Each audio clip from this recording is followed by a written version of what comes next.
Hello friends, I hope you are fit and fine. Today we will learn about the potential energy and Schrodinger equation for H2 molecule. H2 molecule માટે આપણે potential energy અને Schrodinger equation derive કરશું. Last time I was complete potential energy and Schrodinger equation for H2 plus ion. H2 plus ion માટે complete કર્યું. જો H2 plus ion માટે potential energy અને Schrodinger equation આવડે તો H2 molecule માટે આવડે, એમાં કંઈ છે નહીં. પણ પહેલાં તમને પોટેન્શિયલ એનર્જી ફોર અને Schrodinger equation for H2 plus ion આવડવું જોઈએ. H2 પ્લસ આયન આની અંદર બંનેની અંદર ડિફરન્સ શું, મેજર ડિફરન્સ શું છે? H2 પ્લસ આયનની અંદર એક ઇલેક્ટ્રોન બે ન્યુક્લિયાય, H2 પ્લસ આયનની અંદર એક ઇલેક્ટ્રોન બે ન્યુક્લિયાય. આની અંદર H2 મોલિક્યુલની અંદર બે ન્યુક્લિયાય બે electron.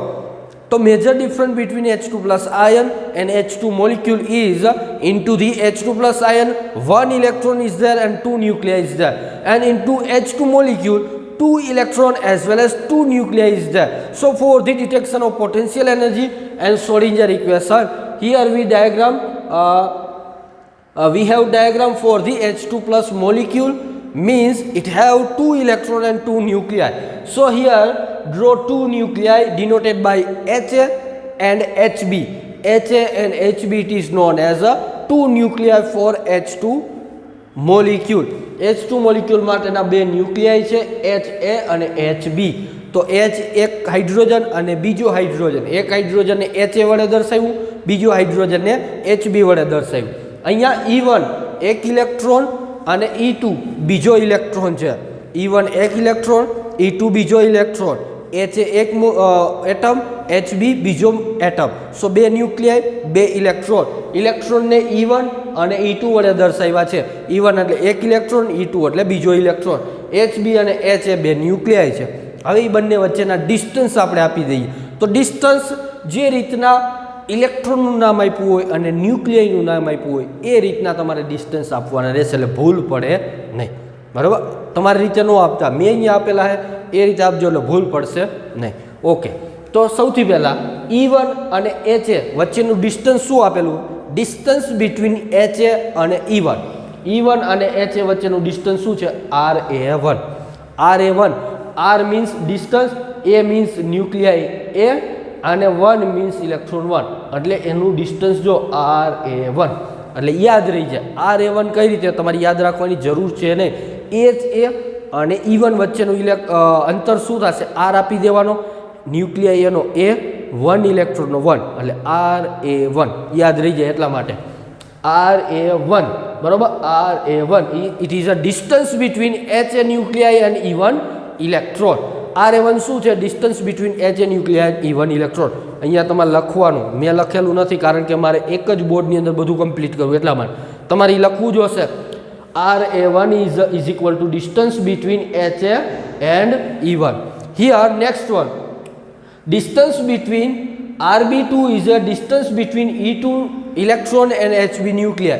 RB2, R means distance, B means nuclei B and 2 means 2 electron. તો આ બંને વચ્ચેનું અંતર શું બતાવ્યું છે? RB2.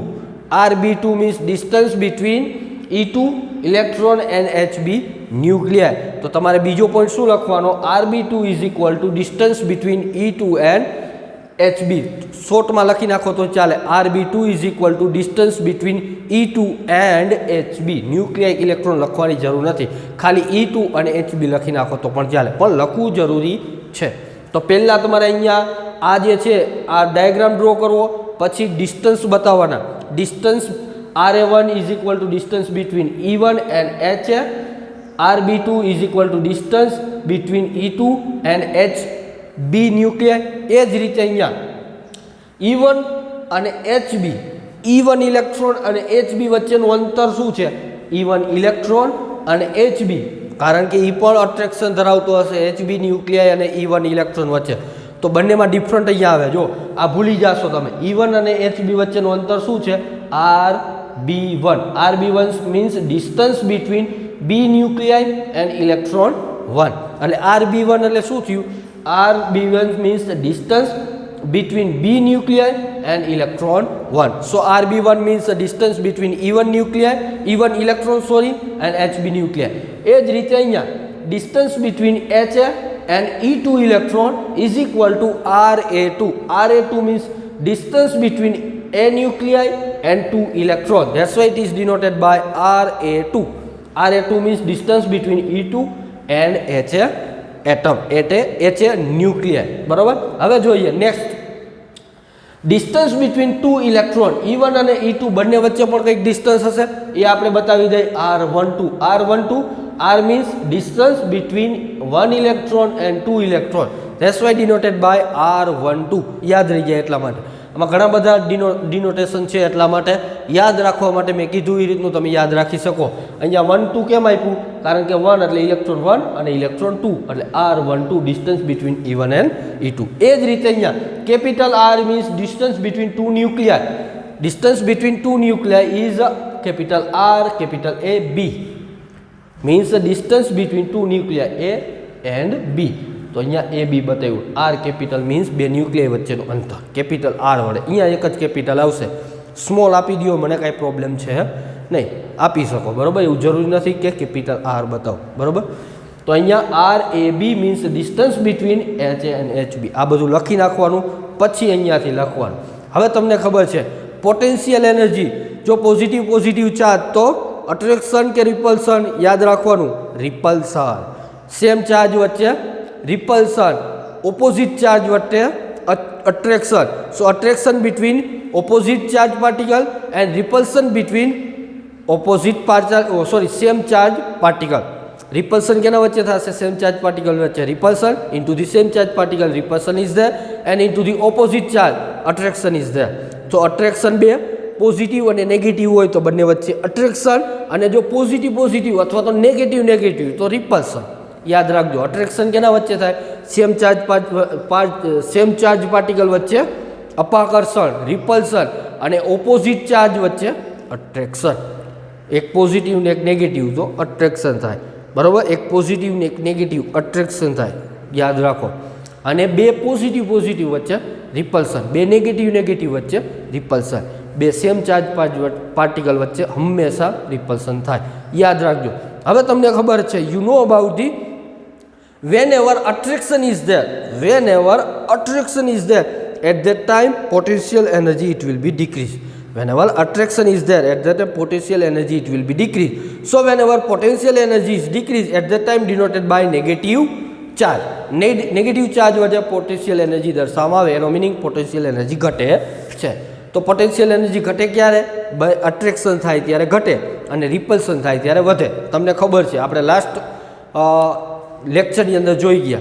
So whenever attraction is there at the time potential energy it will be decrease, at the time we denoted by negative charge. And whenever repulsion is there at that time potential energy it will be increased. Whenever potential energy it will be increased at the time denoted by positive charge. It means the potential energy it will be increased. Positive charge ક્યારે દર્શાવવામાં આવે? જ્યારે potential energy વધે ત્યારે. Potential energy ક્યારે વધે? તો કે રિપલ્શન થાય ત્યારે, બે દૂર જાય ત્યારે એનર્જી વધે. મગજમાં રાખજો, બે એનર્જી વચ્ચે. બરોબર, એટલે શું થશે? બે જ્યારે દૂર જાય, કોઈ પણ વસ્તુ બે દૂર જાય એટલે એ બીજાની સ્થિતિ ઉર્જામાં વધારો થાય, પોટેન્શિયલ એનર્જીમાં વધારો. જ્યારે નજીક આવે ત્યારે એની સ્થિતિ ઉર્જામાં ઘટાડો થાય. આ યાદ રાખવું પડશે. So whenever attraction is there, potential energy it will be decreased, at that time denoted by negative charge. Whenever repulsion is there, at that time potential energy it will be increased, at that time denoted by positive charge. So હવે તમને ખબર પડી ગઈ. તો હવે જુઓ, આના ઉપરથી તમે ડાયાગ્રામ ઉપરથી આખું તમે ઇક્વેશન તારવી લગો. બરાબર, પણ તમને ખબર હોવી જોઈએ પોટેન્શિયલ એનર્જી ક્યારે વધે, ક્યારે નેગેટિવ બતાવાય, ક્યારે પોઝિટિવ બતાવે. નેગેટિવ ક્યારે? ઘટે ત્યારે નેગેટિવ, વધે ત્યારે પોઝિટિવ. બરાબર, તો પોઝિટિવ ક્યારે થાય, વધે ક્યારે અને ઘટે ક્યારે, એ પણ ખબર હોવી જોઈએ. તો અટ્રેક્શન તો ઘટે, રિપલ્શન તો વધે. બરાબર, તો રિપલ્શન તો પોઝિટિવ, અટ્રેક્શન તો નેગેટિવ.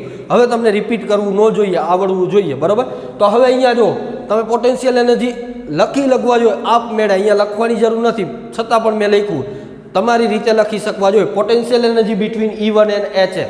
HA ન્યુક્લિયાઈ અને E1, તો ચાર્જ જે જોવાનો, HA ન્યુક્લિયાઈનો ચાર્જ કેવો હોય? પોઝિટિવ ચાર્જ હોય. આના ઉપર ચાર્જ કેવો આવે ભાઈ? જો HA ન્યુક્લિયાઈમાં ઉપર ચાર્જ કેવો આવે? પોઝિટિવ, અહીંયા ચાર્જ નેગેટિવ, અહીંયા ચાર્જ નેગેટિવ, અહીંયા ચાર્જ પોઝિટિવ. તો હવે શું થાય જો positive charge negative charge opposite charge attraction. Attraction જ્યારે પણ અટ્રેક્શન પોટેન્શિયલ એનર્જી ઘટે ડિનોટેડ બાય નેગેટિવ. તો નેગેટિવ વડે દર્શાવે. પોટેન્શિયલ એનર્જી લખવી કેમ એ તમને ખબર છે. Unit charge divided by distance between two charge particle. તો અહીંયા શું કઈ રીતે દર્શાવી શકશો? એચ અને E1 વચ્ચેની પોટેન્શિયલ એનર્જી કઈ રીતે લખશો? તો કે એનું ડિસ્ટન્સ ખબર છે RA1, તો આવડી જાય. માઇનસ E² અપોન માઇનસ કેમ બોલ્યો ભાઈ? માઇનસ કેમ બોલ્યો? કારણ કે આ negative charge positive charge attraction ત્યારે પોટેન્શિયલ એનર્જી ઘટે એટલા માટે નેગેટિવ ચાર્જ. તો negative E² upon RA1 means distance between two charge particle H અને E1 વચ્ચેનું અંતર. તો potential energy for E1 and H is equal to minus E² upon RA1. Negative કેમ બતાવ્યું? કારણ કે પોટેન્શિયલ એનર્જી ઘટે છે. ક્યારે ઘટે? ઓપોઝિટ ચાર્જ ત્યારે અટ્રેક્શન એટલે ઘટે એટલે નેગેટિવ ચાર્જ અહીંયા આપેલું છે. એમને મારી રીતે કંઈ આપેલું છે નહીં. ઓકે, નેક્સ્ટ હવે જોઈએ E2 અને HB. E2 અને HB ન્યુક્લિયાય, E2 ઇલેક્ટ્રોન એટલે ઇલેક્ટ્રોનનો ચાર્જ નેગેટિવ, ન્યુક્લિયાયનો ચાર્જ પોઝિટિવ. તો પોઝિટિવ અને નેગેટિવ અટ્રેક્શન પોટેન્શિયલ એનર્જી ઘટે ડિનોટેડ બાય નેગેટિવ વડે દર્શાવવાનું. ઉપર ચાર્જ નીચે ડિસ્ટન્સ. તો ઉપર ચાર્જ મીન્સ શું થશે? Negative E² upon distance RB2. પૂરું હાર્યું જો E2 અને HB વચ્ચે minus E² upon RB2. Minus કેમ? ઘટે ચાર્જ E2 અને ડિસ્ટન્સ RB2. પૂરું, બીજું કંઈ છે નહીં. એ જ રીતે distance between E1 and HB. E1 અને HB, E1 electron, HB nuclei, negative charge positive charge attraction potential energy ઘટે denoted by negative charge by distance. તો નેગેટિવ દર્શાવ્યું એનો મતલબ પોટેન્શિયલ એનર્જી ઘટે. તો આ બંને વચ્ચે પોટેન્શિયલ એનર્જી ઘટે અને નેગેટિવ બતાવવું જોશે E² અપોન RB1 શું છે? Distance between E1 and HB. જો તમે અહીંયા ડિસ્ટન્સમાં લોચા માર્યા ડિનોટ કરવામાં તો પોટેન્શિયલ એનર્જીમાં લોચા થશે. પોટેન્શિયલ એનર્જીમાં લોચા માર્યા તો સોડિંજર ઇક્વેશનમાં લોચા. પરફેક્ટ હાલવાનું, બરાબર? તો જ તમારા ઇક્વેશન સાચું પડશે. મેથેમેટિકલ છે, એક વખત મગજમાં કરી ગયું તો પાકું કરવાની જરૂર છે નહીં. આપમેળે તમે લખી શકશો એક્ઝામની અંદર. ઓકે, આપણે ક્યાં પહોંચ્યા હતા? E1 અને HB વચ્ચેનું potential energy minus E² upon RB1 કેમ ભાઈ? કારણ કે HB ન્યુક્લિયાય છે અને E1 ઇલેક્ટ્રોન છે એટલે RB1, બરાબર? એટલા માટે RB1 દર્શાવ્યું. હવે RB1 minus E² upon RB1 એ શું છે? પોટેન્શિયલ એનર્જી છે E1 અને HB. નેગેટિવ કેમ બતાવ્યું? પોટેન્શિયલ એનર્જી ઘટે ઇલેક્ટ્રોન અને ન્યુક્લિયર અટ્રેક્શન એટલે પોટેન્શિયલ એનર્જી ઘટે. Okay, good. નેક્સ્ટ આપણે જોઈએ HA અને E2. HA અને E2 એક ન્યુક્લિયાય, એક ઇલેક્ટ્રોન, અટ્રેક્શન એટલે પોટેન્શિયલ એનર્જી ઘટે એટલે negative charge E² upon distance શું છે કે RA2. તો માઇનસ E² અપોન RA2. બીજું કંઈ છે નહીં. તો આ રહ્યું જો E2 અને HA minus E² upon RA2. Okay, અહીંયા સુધી કમ્પ્લીટ. હવે જો ટ્વિસ્ટ આવે. બે ઇલેક્ટ્રોન વચ્ચે E1 અને E2 બે ઇલેક્ટ્રોન છે. બંને ઇલેક્ટ્રોનના ચાર્જ કેવો હોય? Negative means same charge particle at the time repulsion between them. તો બંને નેગેટિવ ચાર્જ હોય ત્યારે એકબીજાથી દૂર જશે, રિપલ્સન થશે. તો જ્યારે પણ રિપલ્સન થાય ત્યારે પોટેન્શિયલ એનર્જીમાં વધારો થાય. જ્યારે પણ પોટેન્શિયલ એનર્જીમાં વધારો થાય ત્યારે પોઝિટિવ ચાર્જ વડે દર્શાવવામાં આવે છે. તો આ બંને વચ્ચે પોટેન્શિયલ એનર્જીમાં વધારો એટલે ચાર્જ કયો આવશે? પોઝિટિવ. ઉપર E² અપોન RA2. તો અહીંયા જો પોટેન્શિયલ એનર્જી ફોર E1 અને E2 is equal two E² upon R12. અહીંયા પોઝિટિવ બતાવ્યો એનો મિનિંગ પોટેન્શિયલ એનર્જીમાં વધારો થાય છે. E1 અને E2 રિપલ્સન થાય એટલે પોટેન્શિયલ એનર્જીમાં વધારો એટલે positive charge E² upon R12 એટલે distance between two electron. Next one એ જ રીતે અહીંયા HA અને HB વચ્ચે શું થશે? બે ન્યુક્લિયાય, પોઝિટિવ ચાર્જ, બે ન્યુક્લિયાય વચ્ચે પોઝિટિવ ચાર્જ, આનો પણ પોઝિટિવ વચ્ચે રિપલ્સન, દૂર જાય, એકબીજા વચ્ચે દૂર જાય. હંમેશા બે સેમ દૂર જાય, 2 સેમ દૂર જાય, ઓપોઝિટ નજીક આવે, યાદ રાખજો બરાબર. તો સેમ ચાર્જ પાર્ટિકલ છે તો દૂર જશે તો પોટેન્શિયલ એનર્જીની સ્થિતિમાં વધારો જ થાય, નજીક આવેલી સ્થિતિમાં ઘટાડો જ થાય, યાદ રાખવાનું. તો દૂર જઈએ તો સ્થિતિમાં વધારો થાય, સ્થિતિ ઉર્જામાં વધારો થાય, તો પોઝિટિવ વડે દર્શાવવામાં આવે. તો પોટેન્શિયલ એનર્જી ફોર HA અને HB પોઝિટિવ E²/RAB. આ ડિસ્ટન્સ છે તો ડિસ્ટન્સ RAB. તો આ છે પોટેન્શિયલ એનર્જી. બધાની પોટેન્શિયલ એનર્જી લખાઈ ગઈ. 5 પોટેન્શિયલ 1 2 3 4 5 અને 6 થશે. ટોટલ 6 પોટેન્શિયલ એનર્જી થશે. પહેલાં આ બંને વચ્ચેની પોટેન્શિયલ એનર્જી, આ બંને વચ્ચેની પોટેન્શિયલ એનર્જી, આ બંને વચ્ચેની પોટેન્શિયલ એનર્જી, આ બંને વચ્ચેની પોટેન્શિયલ એનર્જી, 2 ઇલેક્ટ્રોન વચ્ચેની પોટેન્શિયલ એનર્જી, 2 ન્યુક્લિયસ વચ્ચેની પોટેન્શિયલ એનર્જી. ટોટલ કેટલી થશે? 6 થશે બરાબર. યાદ રાખજો. એટલે 6 તમારે પોટેન્શિયલ એનર્જી બતાવવી પડે. એક પણ ચૂકી ગયા તો ખોટો દાખલો પડશે બરાબર, ખોટી થિયરી પડશે. તો હવે પોટેન્શિયલ એનર્જી બધાની મળી ગઈ તો ટોટલ પોટેન્શિયલ એનર્જી મળી જાય. V = -E²/R1 -E²/RB2 -E²/RB1 -E²/RA2 +E²/R12 +E²/RAB. રમત ક્યાં છે? અહીંયા પોટેન્શિયલ એનર્જીમાં. એ ખોટી પડી એટલે આખું ઇક્વેશન ખોટું, બાકી કઈ છે નહીં. પોટેન્શિયલ એનર્જી લખતા આવડે એટલે આખી થિયરી તમને લખતા આવડે. પોટેન્શિયલ એનર્જી નથી લખતા આવડતી તો કંઈ આવડે નહીં. તો આ V = આ છે પોટેન્શિયલ એનર્જી, બધાનો સરવાળો મૂકી દીધો. 6 નો મૂકી દીધો, પૂરું. પોટેન્શિયલ એનર્જી મળી ગઈ. સોલિંજર ઇક્વેશન મળી જાય. સોલિંજર ઇક્વેશન શું છે? તો કે ∇2 psi + 8π²m/h² E - V psi = 0. This is the Schrödinger equation for particle or electron. તો અહીંયા for 2 electron operator is 2. જ્યારે 2 ઇલેક્ટ્રોન હોય ત્યારે 2 ઓપરેટર આવે. તો એને આપણે 2 ઓપરેટર અલગ અલગ કરી દે. E1 operator for electron 1 and Laplacian operator 1, del 1, del square 1 અને del square 2. તો એ એક ઇલેક્ટ્રોન 1 માટે અને એક ઇલેક્ટ્રોન 2 માટે 2 અલગ અલગ આપણે લઈ લીધા. એ યાદ રાખજો, બીજું કંઈ છે નહીં. તો અહીંયા લઈ લીધો del 1² + del 2². આ બંને અલગ અલગ ઇલેક્ટ્રોન માટેના અલગ અલગ ઓપરેટર છે. del 1² + del 2², સાઈનો sign 8π²m/h² E - V psi = 0 ના 0. હવે શું કરી? -V ની જગ્યાએ અહીંયા V ની કિંમત મૂકી. આને ઇક્વેશન નંબર 1 દઈ દઉં. તો ઇક્વેશન નંબર 1 ની કિંમત કેમાં મૂકવાની? અહીંયા V ની જગ્યાએ મૂકવાની. V તમને અહીંયા મળી ગયો. આ V ની કિંમત અહીંયા મૂકવાની. યાદ શું રાખવાનું? અહીંયા નેગેટિવ ચાર્જ છે તો અહીંયા બધાની સાઇન કેવી થઈ જાય ભાઈ? ચેન્જ થઈ જાય. યાદ રાખજો, મેં અહીંયા ડાયરેક્ટ મૂકેલું છે કારણ કે આમાં એવું છે નહીં, સમય એવું નથી, એટલે માટે આ ડાયરેક્ટ મેં ચાર્જ ચેન્જ કરી નાખ્યો. કેમ ચાર્જ ચેન્જ થયો? અહીંયા નેગેટિવ તો અંદર જાય તો નેગેટિવ હોય પોઝિટિવ થાય, પોઝિટિવ હોય નેગેટિવ થાય. એ નાના છોકરાને ખબર પડે, તમને કેવું ન પડે. તો આ બધા છે એનો ચાર્જ કેવો થઈ જશે? ચેન્જ થઈ જશે. એટલા માટે જો આ નેગેટિવ ચાર્જ અંદર લઈ લ્યો તો આ positive positive positive positive, negative negative, સાઈના સાઈ, 0 ના 0, બીજું કંઈ છે નહીં. વીની જગ્યાએ કિંમત મૂકી. વીની કિંમત ખબર હોય તો શ્રોડિંજર ઇક્વેશન આવડી જાય, એમાં કંઈ છે નહીં. સાઈના સાઈ મૂકવાનું ભૂલવાનું નહીં, 0 ના 0 મૂકવાનું ભૂલવાનું નહીં. લાસ્ટ છે તો આ શ્રોડિંજર ઇક્વેશન છે. કેના માટે? તો કે H2 મોલિક્યુલ માટેનું શ્રોડિંજર ઇક્વેશન છે. This is the Schrodinger equation for H2 molecule. H2 મોલિક્યુલની અંદર 2 ઇલેક્ટ્રોન 2 ન્યુક્લિયર. H2+ આયનની અંદર 1 ઇલેક્ટ્રોન 2 ન્યુક્લિયર. આ યાદ રાખજો. એ જ નથી યાદ, મથાળો જ યાદ નથી તો આખો થિયરી તમને યાદ રહેશે નહીં. એટલે H2+ આયનની અંદર 1 ઇલેક્ટ્રોન 2 ન્યુક્લિયર. H2 મોલિક્યુલની અંદર 2 ઇલેક્ટ્રોન 2 ન્યુક્લિયર. અંતર તમને ખબર છે, અંતર ખબર છે, પોટેન્શિયલ એનર્જી ખબર છે. યાદ શું રાખવાનું? જ્યારે પણ અટ્રેક્શન ક્યારે? Opposite charge attraction potential energy ઘટે. પોટેન્શિયલ એનર્જી ઘટે નેગેટિવ વડે દર્શાવવામાં આવે, નેગેટિવ વડે દર્શાવવામાં આવે. અને પોટેન્શિયલ એનર્જીનું સૂત્ર યાદ રાખવાનું, unit charge by distance between 2 charge particle.